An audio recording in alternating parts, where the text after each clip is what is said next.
আসসালামু আলাইকুম। সবাইকে শুভেচ্ছা জানাচ্ছি। মাসুম মাহবুব। সকালের লাইভ সেশনে আবারও স্বাগত জানাচ্ছি। দর্শক, ইরান শত্রু দেশটির ভেতরে বৃষ্টির মতো তাদের মিসাইল ছুটছে। ঝাঁকে, ঝাঁকে মিসাইলে লণ্ডভণ্ড হয়ে গেছে শত্রুর মানচিত্র। প্রচুর হতাহতের খবর আসতে শুরু করেছে। পাশাপাশি বাহরাইনের গুরুত্বপূর্ণ মার্কিন ঘাঁটিগুলোতে আবারও ব্যাপক অ্যাটাক করেছে খামেনি বাহিনী। সাথে আরব আমিরাতে আরো কয়েক ফেজে অ্যাটাক হয়েছে। সৌদি আরবের রিয়াদে সবচেয়ে বিলাসবহুল হোটেলকে গুড়িয়ে দিয়েছে খামেনি বাহিনী। বলা হচ্ছে নতুন করে সাইপ্রাসে ব্রিটিশ ঘাঁটিকে লক্ষ্য করে আক্রমণ করেছে ইরান।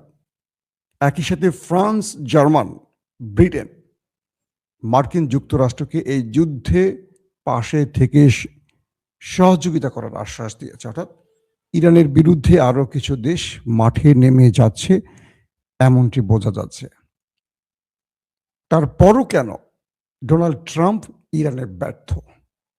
কেন ট্রাম্প ইতালির মাধ্যমে এবং আরো কয়েকটি দেশের মাধ্যমে যুদ্ধবিরতি চাইছেন, যখন তিনি বলছেন যে ইরানের নেতারা তার সাথে যোগাযোগ করছেন, আবার তখন তিনি অন্য দেশের সহযোগিতা চাইছেন ইরানের সাথে যুদ্ধবিরতির। আর ইরানের স্টেট ইরান জানিয়ে দিয়েছে কোনো সংলাপ নয়, সংলাপের পথ বন্ধ, এবার শুধু প্রতিরোধ।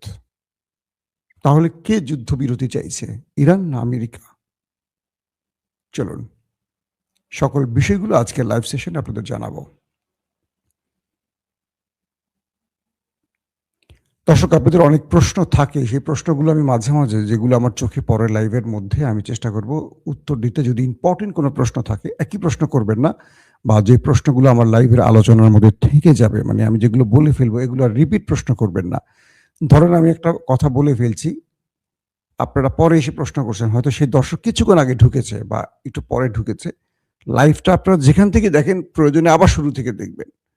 ধরেন যারা লাইভে ঢুকছেন তারা হয়তো 5 মিনিট পর 10 মিনিট পরে ঢুকছেন, তা 10 মিনিট আগের তথ্যগুলো মিস করে ফেলছেন না? এই জন্য চেষ্টা করবেন আরেকবার দেখার জন্য। দর্শক, প্রথম থেকে আমি শুরু করি একটি একটি করে। ইরানে আক্রমণ চালাচ্ছে আমেরিকা এবং ওই দেশটি, তার শত্রু দেশটি। ইরান সে আক্রমণ যতটুকু পারে প্রতিহত করছে। ইরান দাবি করেছে তারা মার্কিন, ইসরায়েলি বেশ কিছু ড্রোনকে ভূপাতিত করেছে এবং কিছু ছবিও তারা দেখিয়েছে। যে শুধু বলছে এমনটি না, তারা প্রমাণও দেখিয়েছে যে মার্কিন সিরিজের এবং ইসরায়েলি সিরিজের বেশ কিছু ড্রোন ভূপাতিত হয়েছে, তার ধ্বংস হওয়া দৃশ্য দেখা গেছে গণমাধ্যমে। দ্বিতীয় বিষয়টি হলো মার্কিন যুক্তরাষ্ট্রের একটি গর্বের যুদ্ধ বিমান F-15, ইরানের কয়েকটি গণমাধ্যম দেখিয়েছে একটি বিমান ভূপাতিত হয়ে আকাশ থেকে নিচে টলে পড়ে যাচ্ছে আগুন ধরে, এবং তার পাইলট পাকড়াও করা হয়েছে পাইলটকে। তবে সেটা কাতার বা কুয়েতে মেবি না কাতারে তাকে পাকড়াও করা হয়েছে। এটিও ইরান দাবি করেছে তারা মিসাইল মেরে মার্কিন যুক্তরাষ্ট্রের এই F-15 যুদ্ধ বিমানটিকে ভূপাতিত করেছে। F-15 যুদ্ধ বিমানটির নামটি হয়তো অনেকে আজকে প্রথম শুনলেন অথবা একটু কম শুনেছেন। এটি হলো F-16, যেটা পাকিস্তান, যেটা দিয়ে ভারতের সাথে খেলে, যেটা দিয়ে তুর্কিরা মাঝে মাঝে গ্রিস বা তার শত্রু দেশের সাথে খেলে। এটা পৃথিবীর বহু যুদ্ধবাজ দেশের কাছে আছে F-16। এটিও মার্কিন যুক্তরাষ্ট্রের তৈরি। তো এই বিমানটি যুক্তরাষ্ট্র তার বন্ধুদের দিয়ে থাকে, বাট এটার চেয়েও যেটা আপগ্রেড ভার্সন, আরো বেশি কার্যকর, সেটা হলো F-15। তো এই যুদ্ধ বিমানটিকে কালকে ইরান ফেলে দিয়েছে, এমন তথ্য এবং ভিডিও পাওয়া গেছে। পাশাপাশি মার্কিন যুক্তরাষ্ট্রের আরো বেশ কিছু সফল অ্যাটাককে প্রতিহত করেছে ইরানের প্রতিরক্ষা ব্যবস্থা, এটা ইরান দাবি করেছে। সবচেয়ে ভয়ঙ্কর যে ব্যাপারটি সেটি হলো আপাত দৃষ্টিতে দখলদার দেশটির ভেতরে এবং আমেরিকার যে ঘাঁটিগুলো, আমেরিকার 27টি ঘাঁটিকে লক্ষ্য করে, 27টি না এখন ক্রস করেছে সংখ্যাটা আরো, ইরান যে টার্গেটে হিটগুলো করছে এখানে আমেরিকা খুব শক্তভাবে তার প্রতিরক্ষা ব্যবস্থা দিয়ে নিজেকে কন্ট্রোল করতে পারছে না, রক্ষা করতে পারছে না। ধরেন সাইপ্রাসে ব্রিটিশ ঘাঁটি রয়েছে, এখান থেকে ইসরায়েলিদেরকে সাহায্য করা হয়। সেই সাইপ্রাসে এবার আক্রমণ করে বসছে ইরান। কোথায় সাইপ্রাস, সেখানে আক্রমণ করে বসছে ইরান। বিষয়টা বুঝতে পারছেন? কয়টা দেশের সাথে লড়ছে একা? ইসরায়েল, আমেরিকা, সাইপ্রাস মানে ব্রিটিশ। এটা তো সাইপ্রাস মানে সাইপ্রাস না, সাইপ্রাস যেখানে সাইপ্রাসের ঘাঁটিতে আক্রমণ করছে সেটা ব্রিটিশ এয়ারফোর্সের একটা ঘাঁটি। তারপর বাহরাইন, সৌদি আরব, আরব আমিরাত, জর্ডান, কাতার, কুয়েত, ইরাক। কয়টা হইল? 9টা। এর মধ্যে ফ্রান্স, জার্মান জড়িয়ে গেছে। কাল রাতে ইরাকের একটি মার্কিন ঘাঁটি থেকে ইরানের মধ্যে ব্যাপক অ্যাটাক করা হয়। এর পরপরই ইরান সেই মার্কিন ঘাঁটিটিকে লক্ষ্য করে ব্যাপক মিসাইল মারে। কিছুক্ষণ পরই ইরাকি বিভিন্ন ফুটেজে দেখা যায় পুরো ঘাঁটিটি জ্বলছে। কেউ বলছে এটি মার্কিন ঘাঁটি, কেউ বলছে মার্কিন অ্যাম্বাসি, দূতাবাস। এবং এর পরপরই সেখানে ইরান যখন অ্যাটাক করে, পুরো ইরাকের ঘাঁটিটি যখন আগুনে পুড়তে থাকে, আমরা দেখলাম আশেপাশে প্রচুর ইরাকিরা মার্কিন বিরোধী বিক্ষোভ করে এবং সেখানে গোলাগুলির আওয়াজও পাওয়া যায়। হাজার হাজার ইরাকিরা সেখান থেকে তাদেরকে বলে তোমরা আমাদের দেশ ছাড়ো, আমেরিকানদেরকে বলে তোমরা আমাদের দেশ ছেড়ে দ্রুত পালাও, এবং তারাও ঘাঁটির উপরে হামলা করে। এটা ইরাকে। তারপরে যেই বিষয়টি ঘটে যে ইরানের কাছে একটি তথ্য আসে যে আমেরিকার সেনারা অ্যারাবিয়ান ঘাঁটিগুলো থেকে পালিয়ে তারা বিভিন্ন হোটেলে আশ্রয় নিচ্ছে, রিসোর্টে আশ্রয় নিচ্ছে। মানে ইরানের হামলা থেকে বাঁচার জন্য মার্কিন কলেবর, মার্কিন পাওয়ারফুল সেনারা যারা নিরীহ মানুষকে খুব আরামে মারতে পারে, তারা সব পালিয়ে গিয়ে ওঠে কোথায়? আরবের সে বিলাসবহুল হোটেলগুলোতে। যেমন দুবাইতে উঠছে, ঘাঁটি ছেড়ে গিয়ে দুবাইতে বেশ কয়েকটা হোটেলে গিয়ে তারা উঠছে। কি করছে ইরান? সেই হোটেলগুলোকে খায় ফেলাইছে, একদম মারছে ধামধাম করে, গুড়গুড় করে পড়ে গেছে নিচের দিকে। তার মানে এই নিহতের সংখ্যাগুলো কিন্তু এখন আসছে না। এই হোটেলগুলোতে কি বসে মানুষ আঙুল চুষছে? বিশাল বিশাল হোটেলগুলো ধসে পড়ে গেছে, তো মানুষ মরে নাই?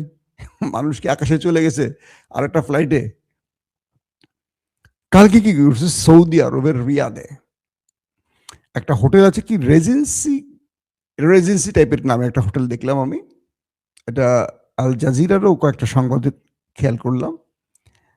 তো ইরানের কাছে তথ্য এসছে এই হোটেলটার মধ্যে আমেরিকান সোলজাররা, আমেরিকার গোয়েন্দা বাহিনীর সদস্যরা, তারা সৌদি আরবের যে মার্কিন ঘাঁটি আছে সেই ঘাঁটি ছেড়ে তারা আশ্রয় নিয়েছে সৌদি আরবের এই বিলাসবহুল হোটেলটিতে, 5 তারকা হোটেলটিতে, বিশাল হোটেল। ওইটাকে মেরে দিয়েছে ইরান। সৌদি আরব এখন মাথায় হাত দিয়ে বসে আছে, বাহরাইন এখন কপালে হাত দিয়ে বসে আছে, কাতার, কুয়েত, তারা সব এখন টেনশনে পড়ে গেছে। এটা কি করলাম আমরা? আমাদের বন্ধু রাষ্ট্র বা আমাদের প্রতিবেশী মুসলিম রাষ্ট্র আজকে আমাদের মারছে কেন? আমরা একটা বিস্ফোরণকে আশ্রয় দিয়েছি। আমরা আমাদের দেশে সেই বিশ্বাসঘাতকদেরকে ঘাঁটি কাটতে দিয়েছি। এখন কাউকে আর তোয়াক্কা করছে না। আপনারা জন্মের পরে কখনো আরব রাষ্ট্র আক্রমণের কথা শুনছেন? শুধু একবার শুনছিলাম যে ইরাক কুয়েত দখল করেছিল, তখন আমরা ছোট, হয়তো আমার দর্শক অনেকে দেখেনও নাই। আজকে দেখেন সৌদি আরব নিজেকে রক্ষা করে চলছিল এতটা বছর খুব কৌশলে। সেই সৌদি আরবে এখন মুড়ির মতো অ্যাটাক চলতেছে ইরানের, থাম ধুম করে মারতেছে। শুধু ইরানের টার্গেট হচ্ছে না কোনো মুসলিম মানে কোনো স্থাপনা। ধরেন আমি বুঝাচ্ছি আপনাদের, এখন আপনি আমেরিকানদের বা ইসরায়েলি কোনো প্রতিষ্ঠানে চাকরি করেন, সেটা ভিন্ন কথা, কিন্তু এখন পর্যন্ত আপনারা শুনছেন যে ইরানের আক্রমণে কোনো মুসলিম ফ্যামিলি বা কোনো মুসলিম আবাসস্থল, কোনো মুসলিম কর্মস্থল ধ্বংস হয়েছে না। টার্গেটগুলি করছে কোথায়? টার্গেটগুলো করছে যেখানে ইসরায়েলিরা, যেখানে আমেরিকানরা রয়েছে, মানে আমেরিকার এই তথ্যের আলোকে এখন সেখানে যদি একটা টি বয় বা একটা কোনো শ্রমিক থাকে বাঙালি বা মুসলিম, সেটা তো আসলে কনফার্ম করে যুদ্ধ চালানো কখনই সম্ভব না। এটা হবেও না। তো এরপরের যে আক্রমণটা হলো সেটা হলো কুয়েতের দূতাবাসে। ইরান কুয়েতের দূতাবাসে মিসাইল মেরেছে মোটামুটি মনের মতো, ছাড়ছে না একটারেও। কুয়েতে মার্কিন দূতাবাসে, এটা আবার অন্য দূতাবাস না। এবং বলা হচ্ছে যে যুদ্ধটা এখন চলছে এই মুহূর্তে, ইরান একসঙ্গে ধরেন 1 ডজন দেশের লোকের যুদ্ধের প্রস্তুতি নিয়ে নামছে। আমি যদি আপনাদেরকে এখন আক্রমণের খবরগুলো সংক্ষেপে 1-2 মিনিটের মধ্যে বলি, সেটা হলো যে কাল রাত থেকে এখন পর্যন্ত সিরিজ ঝাঁকে ঝাঁকে মিসাইল ছুড়েছে ইরান, সবচেয়ে বেশি ছুড়েছে ইসরায়েলে। তার হাইফা, তেল আবিব সহ আরো বেশ কিছু শহরে সারা রাত ধরে শুধু সাইরেন বাজছে এবং তাদের যে প্রতিরক্ষা ব্যবস্থাগুলো ভেঙে পড়েছে। খুব কম ইরানি মিসাইলকে ইন্টারসেপ্ট করতে পারছে ইরান, সফলভাবে সেই দেশগুলোতে অ্যাটাক করছে। দেখা যাচ্ছে বিভিন্ন শেল্টার জোন যেখানে মানুষ আশ্রয় নেয় সেগুলো পর্যন্ত মিসাইল ঢুকে হিট করে ধ্বংস করেছে, তার ভিতরে মানুষ মরে পড়ে আছে। প্রচুর সংখ্যক হতাহতের খবর আসছে, কিন্তু তারা প্রকাশ করছে না, এগুলো তারা গোপন করছে মানুষকে। মানে তার দেশের মানুষ হতাশ হয়ে পড়বে বা আতঙ্কিত হয়ে পড়বে, বা এটাতে শত্রু মানে ইরান আরো কি বলবো উৎসাহিত হবে, এই জন্য তারা এই জিনিসগুলোকে কন্ট্রোল করছে। ইরানের মধ্যেও হিট হচ্ছে, ইরানের মধ্যে হচ্ছে না তারা, ইরানের মধ্যেও আমেরিকা ইসরায়েল করছে, আবার ইরানও করছে একসঙ্গে। কতগুলো দেশ চিন্তা করেন, একটা দেশ টার্গেট যদি আজকে ইসরায়েল হইতো টার্গেট, তাহলে মোটামুটি ধরেন আর কিছু বলা লাগতো না, ছোট্ট একটা রাষ্ট্র ইসরায়েল, আর আওয়াজ আসতো না। নেতানিয়াহু পুতুস কয়টা, প্রায় 10টা দেশের সাথে একা লড়াই করতেছে, 10টা দেশে মারতেছে একটা দেশ। তো সবকিছু মিলে আমেরিকা বলছে তারা আলোচনা করতে চায়, যুদ্ধবিরতি করতে চায়। ইরান সরাসরি বলছে যে না, আমরা আর যুদ্ধবিরতি করতে চাই না। তার মানে আমেরিকা যখন যুদ্ধের প্রস্তাব মানে যুদ্ধবিরতির বা সিজ ফায়ারের প্রস্তাব দিয়েছে, তখন বোঝা যাচ্ছে মাইটা কারা খাচ্ছে। এটা নিয়ে আর দ্বিমত করার কিছু নাই। এখন অনেকে আমাকে প্রশ্ন করবেন যে ভাই ইরানের এত কিছু আছে। ভাই ইরানের এত কিছু, মার্কিন যুক্তরাষ্ট্রের চেয়ে তো ইরানের বেশি কিছু নাই আছে, এরকম কথা কখনো বলেছি আমরা? আর ইরান কি করবে? ইরান কি একদিন যুদ্ধ শেষ করবে? ইরান ধাপে ধাপে যুদ্ধটাকে করতে হবে, কারণ শত্রুদের সাথে লড়াইটা আজকে শেষ না, কালকেও শেষ না।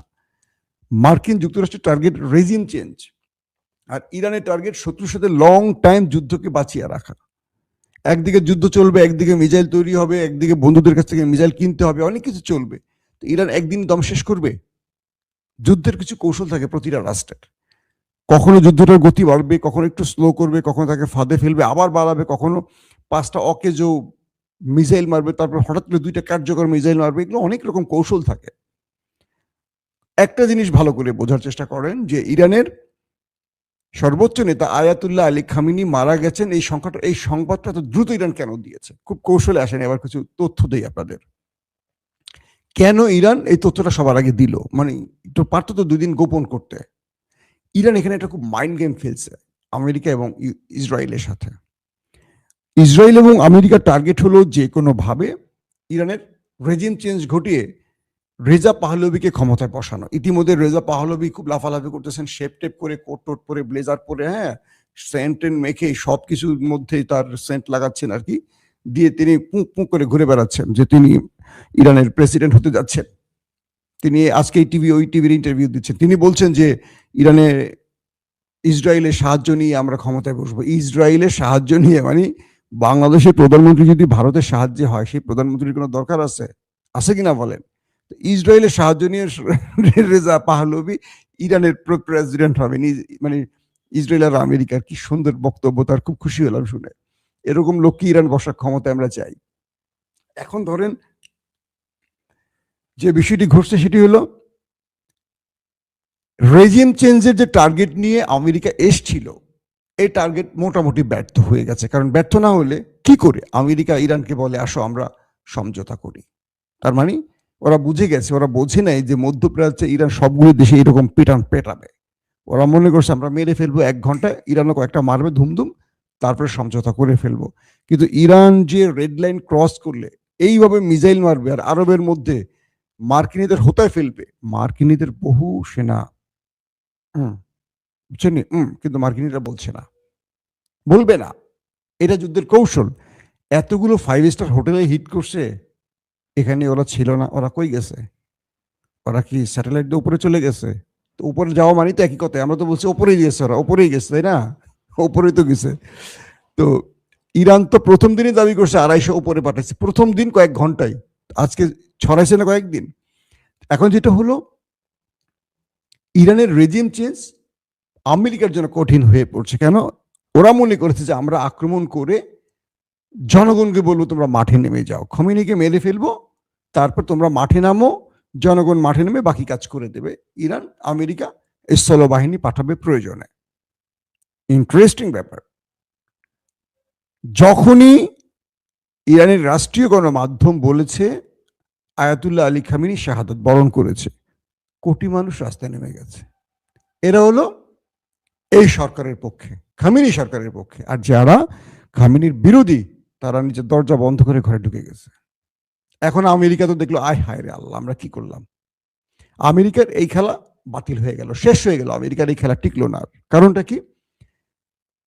রেজিম চেঞ্জের জন্য, সরকার পতনের জন্য যে বাহিনীটা আছে তারা পালিয়ে গেছে, তারা এখন আর মাঠে নাই। এখন পুরো মাঠ দখলে খামেনির পক্ষের লোকদের। আর খামেনির মানে এই কৌশলটি তারা এইভাবেই নিয়েছে। খামেনি চিন্তা করেছেন যে আমার বয়স হয়ে গেছে, বাঁচবো কয়দিন, আমি কি দিতে পারছি রাষ্ট্রকে? যদি আমার শাহাদাত ইরানকে বাঁচাতে পারে, ইরানের ইসলামিক সরকারকে বাঁচাতে পারে, একটা মার্কিন পাপেট রাজা রেজা পাহলভির কাছ থেকে একটা ইসলামিক প্রজাতন্ত্র বাঁচিয়ে রাখতে পারে আমার শাহাদাত, সেটাই আমার কামনা। এবং তিনি হয়তোবা সে কারণেই, আমি ধারণা করছি, হয়তোবা তিনি সে কারণেই তার জীবনটাকে এইভাবে শাহাদাতের দরজার সামনে ছেড়ে দিয়েছে। এই বয়সে একটা মানুষ আর কি দেবেন? কিন্তু দেখেন আজকে পুরো ইরানের মধ্যে তার মৃত্যুর পর ইরান কিভাবে অ্যাটাকগুলো করছে, প্রত্যেকটা মানুষের মধ্যে প্রতিশোধের স্পৃহা। যারা ইরানের সরকারের বিরুদ্ধে আন্দোলন করছে তারা কেউ আর ঘর থেকে বেরোচ্ছে না। আমেরিকা ইসরায়েল বারবার বলছে তোমরা নামো, তোমরা নামো, তোমাদের জন্য তো আমরা আসছি, তোমাদের জন্য তো আমরা এত কিছু করছি, তোমরা নামো। কেউ নামছে না। পুরো কন্ট্রোল এখন খামেনি পরিবার। তার মানে কি? খেলা খতম হয়ে গেছে তাদের জন্য, এখানে কিচ্ছু করণীয় না যাদের। এখন নতুন করে সময় বলে দেবে কি হচ্ছে। তার মানে যে টার্গেটে তারা আসছে সেই টার্গেট সফল হয়নি। ইরান এখন লম্বা যুদ্ধের প্রস্তুতি নিচ্ছে। সে যুদ্ধ কতদিন চলবে বলা মুশকিল। পাশাপাশি সাইলেন্ট বন্ধু নাকি বলবো ফ্রেন্ড ইরানের চীনও কৌশল বাতলে দিচ্ছে ইরানকে, এবং প্রতিটা ধাপে ইরান তার কৌশল অবলম্বন করছে। যুদ্ধ বা রণকৌশলে বিশ্ব মোড়লদের সাথে খেলে যাচ্ছে, অসাধারণভাবে খেলে যাচ্ছে। একটা জিনিস মনে রাখবেন, ইরান আমেরিকার চেয়ে শক্তিশালী নয়, তবে ইরান আমেরিকার চেয়ে সাহসী। এই লড়াইতে অস্ত্রের চেয়ে সাহসের প্রয়োজন বেশি, তারপরও আল্লাহর সাহায্য সবচেয়ে বেশি প্রয়োজন। ইতিমধ্যে ফ্রান্স, জার্মান আমেরিকার সাথে যুদ্ধে অংশ নিতে চাইছে। আরবের রাষ্ট্রগুলো এই যুদ্ধে নামতে পারে ইরানের বিরুদ্ধে, এমন ঘোষণা আসতে যাচ্ছে। তার মানে একটা আঞ্চলিক বড় রকম সংঘাত লেগে যাচ্ছে। এবং আইডিএফ প্রধান মানে ইসরায়েলের সেনা প্রধান বলছে তারাও এই যুদ্ধে একটা লম্বা প্রসেসে নামতে যাচ্ছে। পাশাপাশি হিজবুল্লাহ নতুন করে অ্যাটাক শুরু করেছে দখলদার দেশটির ভেতরে। এখন এই যুদ্ধে রাশিয়া, চীন তারা কি নেপথ্যে থাকবে না প্রকাশ্যে নামবে? তবে খামেনিকে হত্যা নিয়ে বড় ফ্রেমে রাশিয়াও কথা বলেছে। ইরানের বন্ধু কম, কিন্তু বিশ্বাসঘাতক অনেক। এই যে আরব রাষ্ট্রগুলো, ইরানের আলী খামেনি একটা কথা বলে গেছেন, আরবদের উদ্দেশ্য করে না, শুধু পুরো পৃথিবীর মুসলমানদেরকে উদ্দেশ্য করে আলী খামেনি এই কথাটি বলেছিলেন যে হেই বিশ্বের মুসলমানরা, ওদের টার্গেট শুধু ইরান না, ইরান শেষ হওয়ার পর তোমাদেরকে টার্গেট করবে। যখন তোমাদেরকে টার্গেট করবে, তোমরা কারো সাহায্য চাইলে কেউ সাহায্য করবে না, কারণ তোমরা ইরানের সাহায্যে এগিয়ে আসনি। কথাটা খুবই মূল্যবান, কারণ গ্রেটার ইসরায়েলের যে ম্যাপটি নেতানিয়াহু প্রদর্শন করেছে, তারপর থেকে সৌদি আরব কিন্তু একটু ভাষিক মানে ভিন্ন ফর্মেটে আগানো